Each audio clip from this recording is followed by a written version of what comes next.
आप सभी को जय श्री कृष्णा, राधे राधे, जय माता दी। आप सब कैसे हैं? आशा करती हूँ आप सब अच्छे होंगे। हमारे चैनल में आप सभी का स्वागत है। हम आप लोग को एक बहुत ही प्यारा पारंपरिक छठ पूजा गीत सुनाने जा रहे हैं। यह गीत आप लोग को कैसा लगा कमेंट बॉक्स में जरूर बताइएगा। अगर पसंद आएगा तो हमारे चैनल को शेयर, सब्सक्राइब, लाइक जरूर कीजिएगा। अपना प्यार, दुलार, आशीर्वाद सदा अपनी छोटी बहन पर बनाए रखिएगा।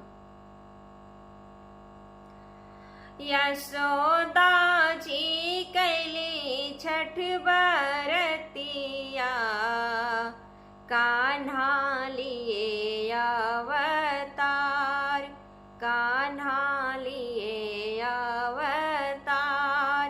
यशोदा जी कैली छठ बरतिया, कान्हा लिए अवतार, कान्हा लिए अवतार।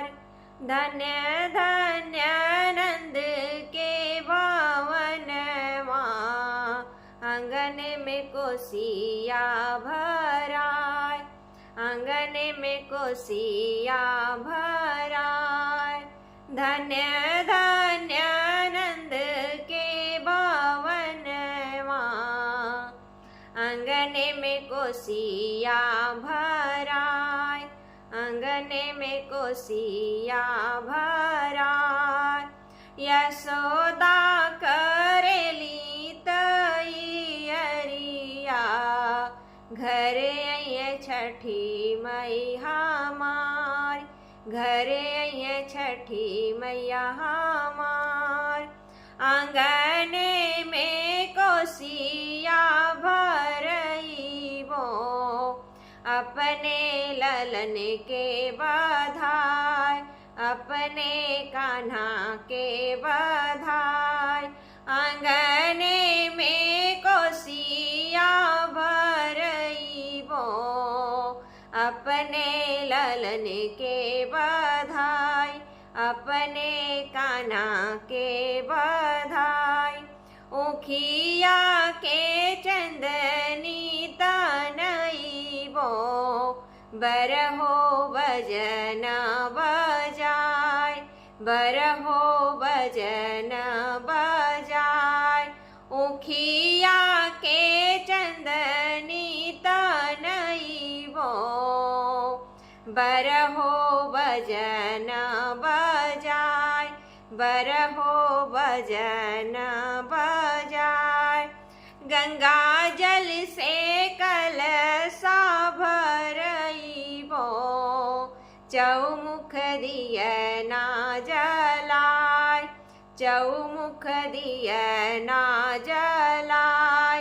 गंगा जल से कलशा भरइबो, चौमुख दियना जलाय, चौमुख दियना जलाय।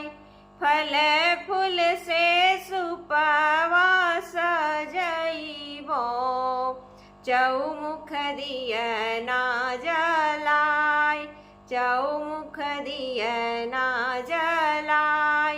फल फूल से कलशुपवा सजइबो, चौमुख दियना जलाय, चौमुख दियना जलाय। डोली चढ़ी है छठी मैया, माई के चरण धोआय, माई के चरण धोआय। डोली चढ़ी अइली छठी मैया, माई के चरण धोआय, माई के चरण धोआय। छठी माई के करब सिंगरवा, देहब पियरी पहिराय, देहब पियरी पहिराय। छठी मैया के करब सिंगरवा, देहब पियरी पहिराय, देहब पियरी पहिराय। जोड़े जोड़े मंगिया सजाई के देहब माई के सजाए, देहब माई के सजाए। जोड़े जोड़े मंगिया भराई के देहब माई के सजाए, देहब माई के सजाए। यशोदा के भक्ति भाव देखी के छठी मैया गैली हर साय, छठी मैया गैली हर साय। यशोदा के भक्ति भाव देखी के छठी मैया गैली हर साय, छठी मैया गैली हर साय।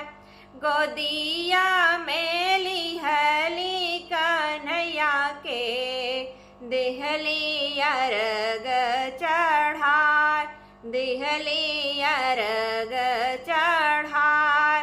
गोदिया लिहली कन्हैया के देहली अर्घ चढ़ाए, देहली अर्घ चढ़ाए। जैसे मैया दिहलू ललनवा लालन रखी हायाबाद, लालन मोरा रखी हायाबाद। जैसे मैया दिहलू ललनवा वैसे रखी हायाबाद, मैया मोरी रखी हायाबाद। जुग जुग जिये मोर लालनवा इह दिया हमें आशीर्वाद, इह दिया हमें आशीर्वाद। जुग जुग जिये मोर लालनवा इह दिया आशीर्वाद, इह दिया आशीर्वाद। जय हो छठी मैया। यह गीत आप लोग को कैसा लगा कमेंट बॉक्स में जरूर बताइएगा।